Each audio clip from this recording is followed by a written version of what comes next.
আচ্ছা, আপনারা কি কখনো সামুদ্রিক বাইলা মাছ দেখছেন? দেখেন কি বড় সাইজের বাইলা মাছ। তো এইরকম বড়, বড় বাইলা মাছ কিন্তু আমরা কখনোই দেখি নাই। তো এগুলা কিন্তু সামুদ্রিক বেলে মাছ। তো আমরা কিন্তু আঞ্চলিক ভাষায় এটাকে বাইলা মাছই বলি। তো হ্যালো এভরিওয়ান, আসসালামু আলাইকুম। যে যেখান থেকে আমার ভিডিও দেখছেন আশা করি আপনারা অনেক ভালো আছেন। আলহামদুলিল্লাহ আল্লাহর রহমতে আমিও মোটামুটি ভালো আছি।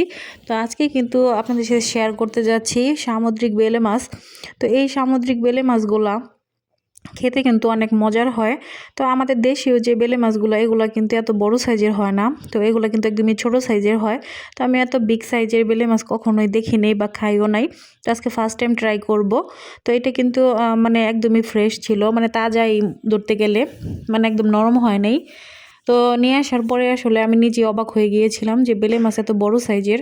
তো তারপরে কিন্তু সুন্দর করে মাছগুলোকে কেটে নিয়েছিলাম। আর আমি মানে আস্ত মাছটাই রাখছি। আর এগুলোকে আজকে আমি ভুনা করব। তো সামুদ্রিক মাছ কিন্তু আমি সবসময় ভুনা খেতেই পছন্দ করি। এখানে কিন্তু অল্প পরিমাণে আলুও নিয়ে নিয়েছিলাম মানে ভুনা করার জন্য। তো আলুটা আমি কুচি কুচি করে কেটে নিয়েছি। তো তারপরে কিন্তু সবকিছু ভালোভাবে পরিষ্কার করে ধুয়ে নিয়েছি। এদিকে কিন্তু আমি পেঁয়াজ কুচি হালকা করে ব্রাউন কালার করে ভেজে এখানে কিন্তু আদা জিরার পেস্ট দিয়ে দিলাম। আর এটাকেও হালকা করে ভেজে নিলাম। ভেজে নেওয়ার পরে কিন্তু এখানে হলুদের গুঁড়া, মরিচের গুঁড়া, পরিমাণ মতো লবণ, ধনিয়া গুঁড়া সব কিছু দিয়ে অল্প একটু পানি দিয়ে এখন আমি মশলাটাকে খুব ভালোভাবে কষিয়ে নেব। তো ভালোভাবে কষানোর পরে কিন্তু আমি মাছগুলোকে এখানে দিয়ে দিব আর মাছটাকেও খুব ভালোভাবে কষিয়ে নেব।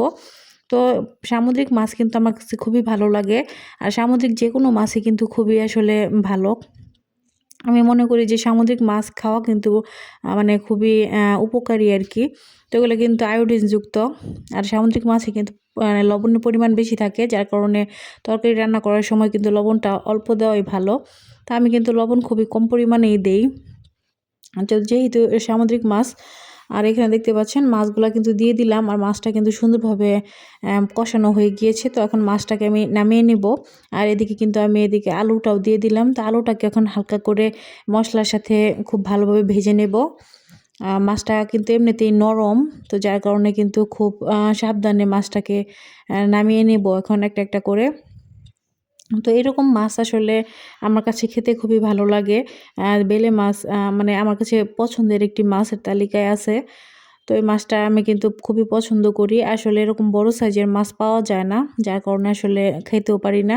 তো যেহেতু অনেকদিন পরে মাছটা পাইছি সেই কারণে কিন্তু একটু লাল লাল করে ভুনা করব। আর এরকম করে ভুনা করলে কিন্তু আমার কাছে খুবই ভালো লাগে।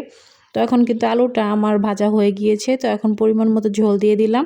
আর এই এই মুহূর্তে কিন্তু মাছটাকেও দিয়ে দিব। তো মাছটা দেওয়ার পরে কিন্তু খুব ভালোভাবে এটাকে রান্না করতে হবে। তো দেখতেই পাচ্ছেন মাছটা কিন্তু একদম খুব ভালোভাবে সিদ্ধ হয়ে গিয়েছে। তো রান্নাটাও কিন্তু আমার প্রায় কমপ্লিটের কাছাকাছি।